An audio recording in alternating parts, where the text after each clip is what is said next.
So believe it or not, after 5 years of reading manga, I actually learned something about myself this month, and that is I love episodic shonen manga. Hello all of my otaku friends, my name is Profitaku, and welcome back to my channel for my May and June manga reading log. My goal is to put these out monthly, but of course with me taking my annual 1 month hiatus, I decided to skip the one for May and just put it all together, but that doesn't mean that I haven't been reading. As you can see from the title, tons of new and different series to talk about, many conclusions to series as well. There's definitely something in here for you. Stay tuned.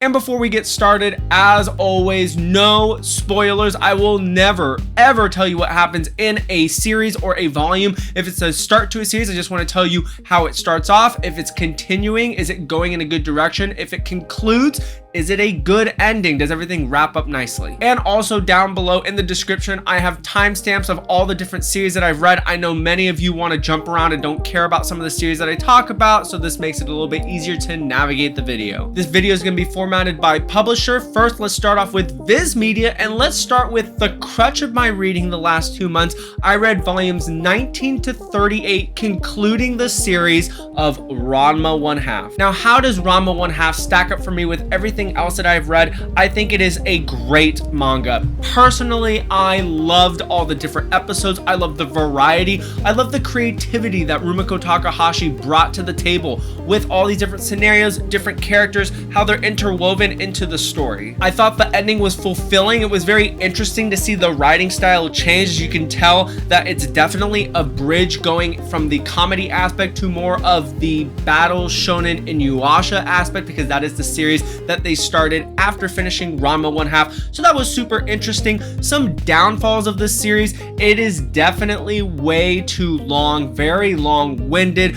I just wanted it to end sooner. I felt like there was just no progression happening really at all, especially between the early 20s to mid 20s. So I feel like if they cut out all those volumes, this would have gotten a higher score. I can see why people were like, yeah, I'm kind of done with this series. But personally for me, I think it was a great series all the way around. One I can't wait to read again. Lots of rereadability here. And yeah, one that I highly recommend you pick up. The new anime just got announced, so reprints are probably on the way. So yes, pick this up. A new volume 1 here. We have Hirayasumi, and a lot of people in the comment section in my videos have been saying, Prof, you gotta read this, and I kind of been putting it off, but I finally did, and I totally understand the hype. This is totally worth the hype. If you are not a slice of life fan, navigate this with caution. But personally for me, I feel like the flavors of this manga in terms of character development and intrigue of characters, and also just how these characters interact with the world and just the whole world setting, is really interesting. Following this 29-year-old boy who inherits a house from this old lady that he has a friendship with, and his 18-year-old cousin moves in with him to start college, and it's their life together. I think that the whole world is really, really interesting.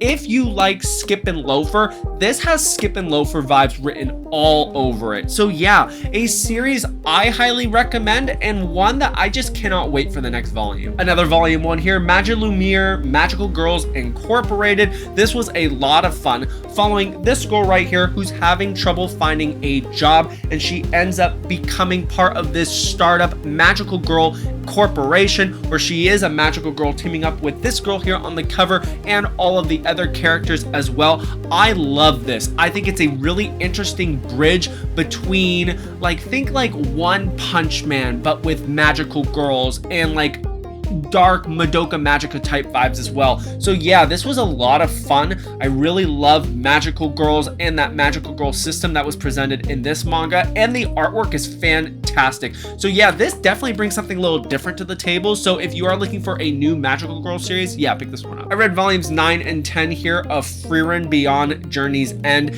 and of course it's Frieren. I don't need to talk about this. This has been a great series, and I really have been enjoying this new arc. Super intense intense, and I just love all the new world building things that are happening and the character development, especially with Frieren. A shoujo series here, Rainbow Days Volume 8. Of course, this continues to be one of my favorite ongoing shoujo series. I love all of our characters, and I especially love the angle of it following 4 high school guys. I just think it's really interesting, and it's interesting to see all these characters and relationships. So yeah, it's super cute, and I just think it's very well done. So if you want a different shoujo series, check this one out. It's got a little taste of the high school romance, but just done in a little different way. Here's one that's I don't know, Mission Yozakura Family Volume 7. In my notes, I said that this was a phenomenal volume, but I am still on the fence about picking this up just because of the slow start. But I have heard from other people that this continues to build. What I love about this volume specifically are the big mic drop moments that are happening in here. We're finally getting some story progression, some intense moments, but along the way we have a phenomenal cast of characters, some fun episodic moments, and really interesting action and powers. So yeah, Mission Yozakura Family, one that definitely makes me scratch my head. A romance series, Insomniacs After School Volume 5, probably my favorite ongoing romance series right now. It is so well done, from the characters to the progression of the relationship.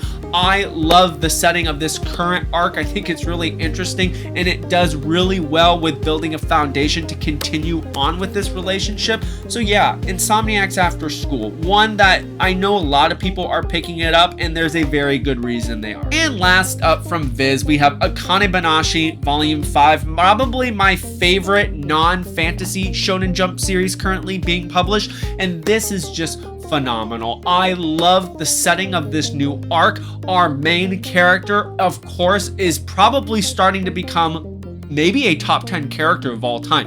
That's how well written she is, and I love this world of Rakugo and how this manga dives into that world and how you're supposed to navigate this world. It's really interesting, and a manga that is being slept on. Once the anime gets released for this manga is gonna pop off, and you're not gonna want to try to find the prints for these once that happens. Let's move on to Dark Horse, because there's only one series that I read from this publisher this month. It's my newest long series that I'm starting, and one that I've had in my collection for years and years, and I never bit the bullet, and now it is time. And that is Osamu Tezuka's famous manga, probably one that started the manga boom here, and that is Astro Boy. So I read Astro Boy volumes 1 to 5, so I'm just getting started on this series, but the important thing is that I read this volume right here, volume 3, which has the greatest robot on earth arc, which is what inspired Osamu Tezuka's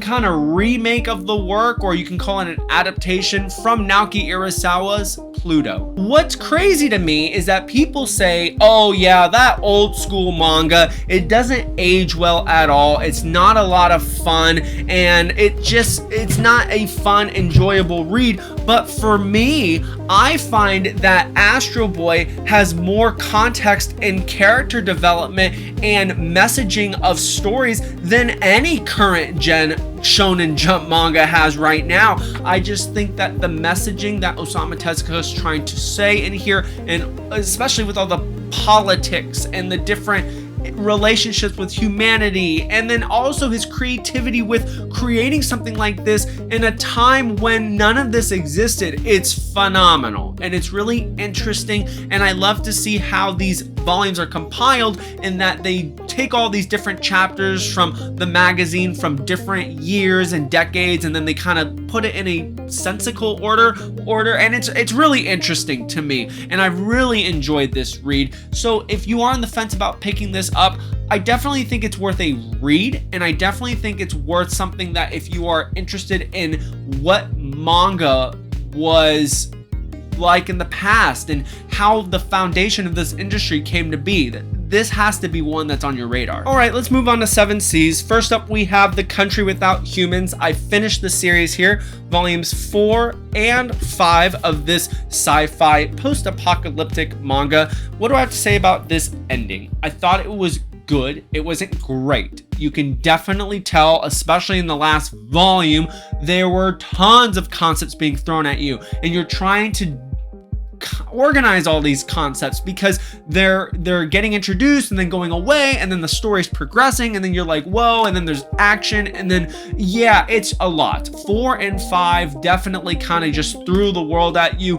Weirdly enough, considering volumes 1 and 2 were more of a slice of life episodic type of manga, I feel like this manga would have done itself more justice by really pacing out the info dumping instead of putting it all at the end. That being said, it was an interesting read. Not sure if I'm going to keep it in my collection. I'm deciding whether I want to reread it or not. It's at that 7, so it's a hard thing to kind of decide whether to offload or keep. Next up here, we have an omnibus, volumes 19 and 20 of Tokyo Revengers. I loved this arc. This arc was so cool. I just think that this is a manga that I can highly recommend to any newcomer of manga or any of my friends that are trying to get into manga, and they would absolutely love this. I'm loving the direction. I can't wait to see how this series continues to progress. Skip and Loafer is the next volume on the stack, and I absolutely love this volume. I love this new arc, and I love that it's a catalyst for a lot of interesting character interactions. It's super cute, and I just can't wait for the next volume. Like every single Skip and Loafer volume that I get in the mail, this is just such a great series. It's so weird to have this in the collection, because it's not one that like I can just give to a friend and go, hey, you should read this, because they look at me like, what the hell is this?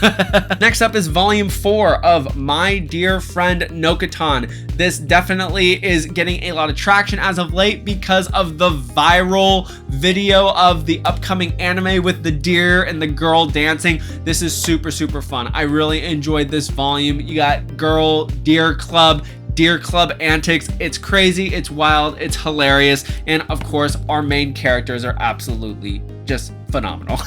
Next up is Made in Abyss volume 12. We get like one of these a year. Not a lot of things happening in this volume. We have started the new arc. They're just kind of setting things up for this latest adventure in the series. I mean, we're getting pretty close to the end. You can definitely tell they've definitely progressed through this world, and yeah, I'm very curious to see what happens with this. It's definitely one of the most intriguing worlds that I've ever read in manga. And last but not least is volume 4 of Gap, Papa, Daddy at Work and at Home. Before I said I wish I wanted the main thing to be the main thing. I wasn't sure about the side characters, but now I am really enjoying the side characters. I think that they bring an interesting dynamic to this series, and really just a variety to a more monotonous episodic manga. I mean, it's a lot of the same thing, cute, fluffy stuff, but this is a josei series that I can highly support. It is so cute, super wholesome. Let's move on to Yen Press, and as always, thanks so much to Callista and the team for continuing to send me manga on their behalf so that I can review them on the channel and put some new things on y'all's radar. First up, we have volume 3 of My Dear Curse Casting Vampiress, one of my favorite series in their catalog. The world in here is so cool. I love the fights and the action, and I love the political dynamics in here. This is one of the most underrated series that I've ever read, and one that you need to definitely pick up as well. Here's a series that I decided to drop. I read volume 2 of I Want to Be a Receptionist in This Magical World. This is not seem what it says, right? The cover says I want to be a receptionist. There is not a lot of receptioning happening in this magical world. It is very slow and it's very boring, and this feels like it should have been an episodic manga, but it really is not. And I think the structuring of this manga adaptation is what gave it its downfall. I'm not reading any more of this. Next up is Tsubaki-Chou Lonely Planet volume 6. Huge developments in this volume right here. This is probably my favorite Mika Yamamori work, to be honest with you, which is saying a lot because all of her series are really phenomenal in The Clear Moonlit Dusk and Daytime Shooting Star. But yes, I absolutely love this series. It is so cute. Volume 2 of I May Be a Guild Receptionist, but I'll solo any boss to clock out on time. Yeah, it's fine. It's just a fun fantasy series. It's exactly what you think. It's a manga adaptation. You've got this overpowered main character, and you've got a funny shtick. That's all you need to really know. And I think that the shtick is well done, and the world is interesting enough. Now, here's a series that I continue to love. So What's Wrong with Getting Reborn as a Goblin, volume 5. Lots of great development in here. I love that the power system in here continues to progress and improve with each volume, and the world gets more and more interesting. Which you look at this cover, you know, Reborn as a Goblin, you're like, well, it just seems really stupid, and it's not. it's really, really interesting. So yeah, this is an isekai series that I can get behind. Here is volume 3 of Stray Cat and Wolf. This is a very, very interesting romance shoujo series. There is an age gap in here, just FYI, but I think that the romance aspect is well done. There is a lot of interesting dynamics between the characters, lots of baggage. So if you're looking for a darker romance series with characters who are trying to get past their personal flaws, and this is going to be the one for you. But I did really enjoy this volume, and I really enjoyed the story and how the story progressed the relationship. Volume 4 of a comedy series, Doomsday with My Dog. This continues to be super, super funny. The dog character is hilarious. I love the episodes, and yeah, I just think it's a very well done, underrated comedy series. So yeah, if you're looking for something witty comedy, then this is going to be the one for you. Volume 1, a new series here, adult picture book, new edition. It follows this main character here, and he is an artist of a certain adult genre, and he takes in this child who is the child of one of his former best friends who dies, and then he ends up marrying this woman right here so that they can be a pseudo family. And it's really, really interesting. A lot of good kind of talking points for LGBTQ and self-identity, and also just struggling with navigating being an adult in this world and this life. And so I really, really enjoyed it. Definitely made me think a lot, and I can't wait for volume 2. Here is a one-shot, My Broken Mariko, and it follows this girl who's trying to get over the loss of her best friend, and I thought it was a great one-shot. I loved our characters. I loved the dive into their stories, and I think in a one-shot, that is a problem with one-shots, and I think that this manga one-shot did a great job with shelling out these characters, making you feel a connection with them, but also providing an intriguing story about going through depression and getting through these emotions. So yeah, this is a great one-shot, one that I will recommend to people who want to try something a little different. Another volume 1, Friday at the Atelier. It follows this girl who gets picked up off the street to be a nude model, have fish covered on her, and this guy is painting her. It's a 3-volume romance series. It's something, let me tell you. I can find an appropriate page. Here's some artwork of it. It was an interesting read. I like the romance of it. I just don't like the structure of the story, like that, the world. It's just really weird, but the romance is cute enough. I'm definitely gonna finish this out. I am very curious. I know a lot of people have been picking this up because the synopsis is so weird. Here is a volume 2 of probably one of my favorite ongoing series right now, God Bless the Mistaken. This is phenomenal. 4-volume series by the same mangaka as Bloom Into You. Super, super weird episodic sci-fi series following these characters who are going through this world where there's these different scenarios that happen and that change the world in some way, and they're just trying to figure out how these scenarios impact their daily life. It's really, really fun. I love this so much. If this was a 20+ volume series, I would pick the whole thing up. I mean, this is so highly recommended. Last but not least, from Yen Press, She Loves to Cook and She Loves to Eat, volume 4. This is a great LGBTQ+ series. Lots of great things messaging in here about acceptance and family drama, but also confiding with others. And then they also dive into not only a LGBTQ thing, but they also dive into different aspects and problems that you may have as well, specifically with food. So I think that that's really, really interesting. Very well done. Of course, the food is just absolutely delicious to look at. And yeah, I think that this is just a perfect manga. From Square Enix, just one series here. We have the Apothecary Diaries. I read everything that I had. Volume 6, 7, 8, and 9. I don't know why I stopped reading this series and waited for so long to pick this back up again.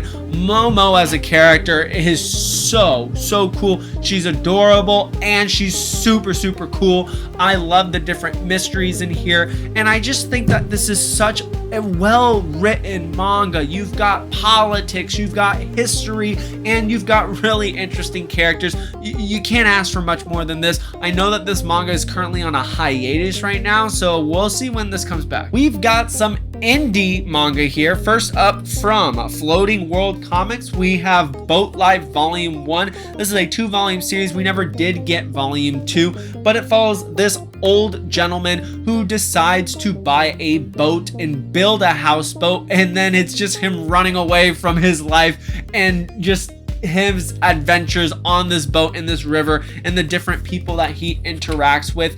It's interesting enough. It's definitely more of an introspective manga about, you know, life and just navigating, you know, what you want in life and enjoying the small things. So yeah, this was a interesting manga. I definitely would have picked up Volume 2 if there was a Volume 2, if that kind of helps navigate your decision. And from Alien Books, we have Fake Rebellion. I finished the series, Volumes 1 and Volume 2. I did do a short on Volume 1 if you want to know the synopsis, but what I will say about the ending was, my goodness, it really wasn't an ending, to be honest with you. It was good. It's such an intriguing world and one that can really be expanded upon, and when I say it wasn't an ending, it just didn't feel like an ending because the overarching goal of this manga never really got accomplished. It just felt like a finish of an arc, and then we're just trying to, you know, keep going. And so yeah, that was the big downfall for me, but nonetheless, I think it's a great start and it's a really intriguing read and one that I'd like to read again. Last but not least, we have Kodansha/Vertical. We've got a whirlwind, let me tell you. First up is a short story collection, Nude Model, what is this? Nude Model and Other Stories by the same creator as Blue Period. A great short story collection. I loved all of the different short stories in here. Just FYI, these are more dark stories and they have interesting turns. There's lots of trigger warnings for sexual assault and stuff like that. So just FYI, but if you are going to dive into this one, you're gonna be definitely scratching your head and really thinking about some of the stories and the messaging in here. It was really, really cool. Here's a series that I am dropping, and that is Volume 16 of Don't Toy With Me, Miss Nagatoro. I think it's time for me to let this series go because I've read enough of it. It's obvious where this is gonna go. I mean, it's a romance series, so whatever. But it's done. I've gone all the flavors of Nagatoro. At the beginning of Nagatoro, you get really mean Nagatoro, right? And like the teasing aspect. And now things have started to change, and I've gotten that taste, and now I don't care. So it's just time to let it go. Now here's a Volume 16 I'm not gonna drop. Blood on the Tracks Volume 16. Volume 17 is the last volume. This was super interesting. There were some really crazy things happening in this volume, a direction I would never have thought would happen. And so now I can't wait to see how this ends, because is it an ending that, or a direction that people really want? I really don't know. I'd have to talk to some people. I'm not saying it's bad or good. I'm just really intrigued because I think it's just kind of cool, to be honest with you. Next up is Volume 6 of Phantom of the Idol. It's about this ghost idol girl who dies at an early age, and she takes over this boy idol here to live vicariously through him in the present day. It's fun. It's really interesting. I do like the different aspects of the idol world that's in here, and it's definitely not dark and messed up. It's super light and playful. So yeah, if you're looking for an idol series that's a lot of fun, this is the one to pick up. Here's a new series, Volume 1 of Nina, the Starry Bride. Politics, drama about this girl who replaces the princess because the princess has died in an accident, and this orphan girl has the same blue eyes, and it's about her growing up in this political environment even though she's not of royal lineage. Very, very interesting. I really like the main character herself, and I just like what this has to bring to the table. I think that it set itself up really, really well, and it's an award winner, 2022 Kodansha Manga Award, so of course I'm going to keep picking this up. A continuation with a series, King and Limbo Omnibus 2, which is Volumes 3 and 4, so we're almost done with this. We only got one more omnibus. I can definitely see the problems now. The problems that I had in the first volume have definitely kind of come to fruition in the second volume, which is I can't see how this world is able to finish this up in 6 volumes. And you can tell with the info dumping in here and the introduction of characters, and then also the big mic drop moments and how they're kind of anticlimactic because they're trying to finish the series up. So yeah, definitely a writing problem considering how great volumes 1 and 2 were. suffice to say, this is still an interesting series and a really fun sci-fi josei series that I think everybody should support. Speaking of series that you should support, this one you shouldn't support, and that is the Fable. And people are gonna kill me on this because this is a beloved series and everybody was waiting for this to come out. And this is just not my cup of tea at all. It is really boring to me. I don't think the comedy has reached me in that way. I read these things and I don't even chuckle. I just like, okay, like, I get why it's funny, but like, it's not funny to me. And it follows this guy who is an expert hitman, and his goal is to not be a hitman for the next year and just kind of acclimate to society. However, that obviously doesn't go that way as he's still navigating this lifestyle.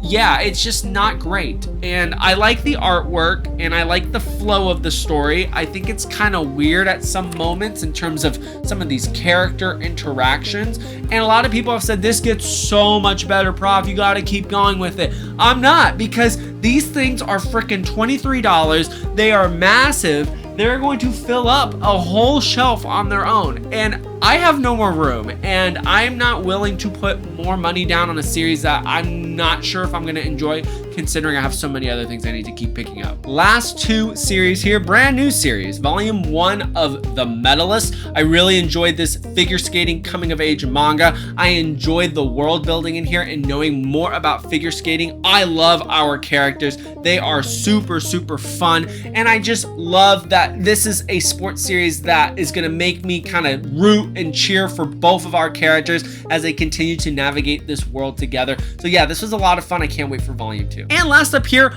a really interesting volume 1. And if you've made it this far, you've deserved to hear about this series because I'm pretty sure nobody's gonna be picking this up. And that is A Brief Moment of Ichika. And this is a 3-volume series, I'm pretty sure.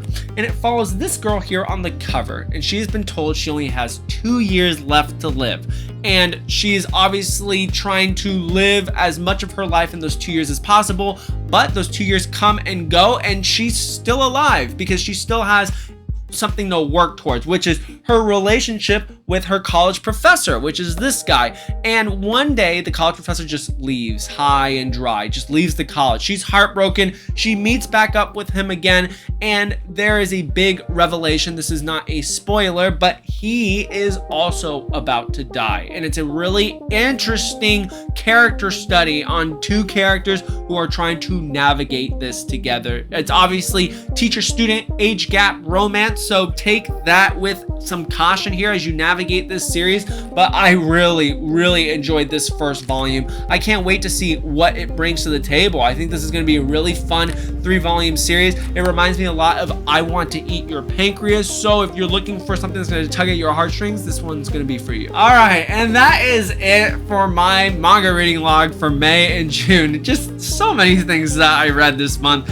Like I've said before, I'm trying to consolidate my reading into a few major series and not try to spread myself too thin. But of course, I want to try out a bunch of new series for you guys. So there's a ton of volume 1s here, and I'll continue to do that just so that I can put some new things on y'all's radar. As always, if you enjoy the content of my videos, make sure you hit that like button, tap the subscribe button, hit that notification bell so that you know when more of my videos come out, and I will see you in the next one. Take care now. Bye-bye.